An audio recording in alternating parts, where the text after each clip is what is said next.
Josh Barker with RE/MAX Town & Country Real Estate. Thank you for checking out our market update for the month of September. Each month I like to review the sales for the previous month. So for the month of August, there was 234 properties that closed escrow here in Shasta County.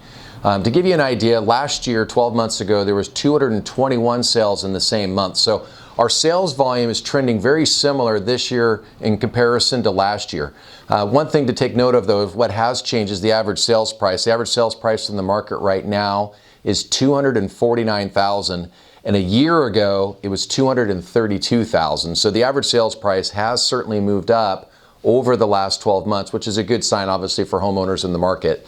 The next thing I want to touch base on real quick, though, is just what's happening with the interest rates. I'm sure all of you have noticed that the stock market is a little bit unpredictable over the last few weeks. And what that's done, though, is it's actually created some stability in the mortgage market. So interest rates currently are hovering right around 4% for a 30-year fixed mortgage in the market.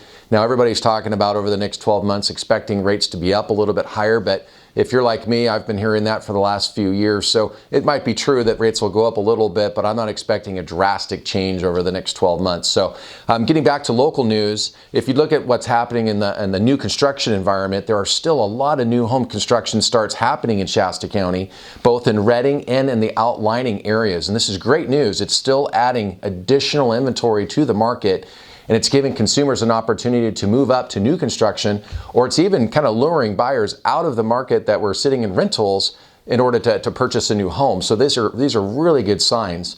And then finally, I just want to touch base on the rental market. You know, here in Shasta County, the rental market is hovering around a 90% occupied rate, which means that only 10% of all the units out there currently are sitting vacant.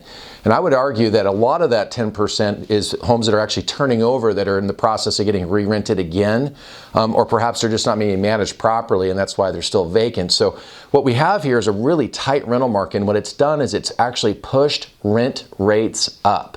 So one thing I wanted to share with everybody is that if you know of anybody that has been in a rental for a long period of time and is wondering if it's a good time to buy real estate, one thing to think about is this, is that rent rates over time have gone up. And I'm going to add a graph here in our conversation just so you can see what I'm talking about.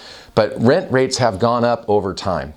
When you purchase a home, you're really locking in a fixed rate or a fixed monthly payment over a longer extended period of time. So, you know, mortgages right now at 4%, you can get a 30-year loan on a home, and that's a fixed living expense going forward with, of course, you know, repairs and maintenance. But it's something to think about, is to look at, okay, how much is it going to cost to rent over the next 5 to 10 years versus owning something. So, and I think in almost every case, at least here in Shasta County, it makes a lot more sense to own. So take a look at the information I provided in this blog. And if you have any other questions, feel free to give me a call here at the office. We're always here to help. Hope you have a great September. We'll talk to you real soon. Thanks.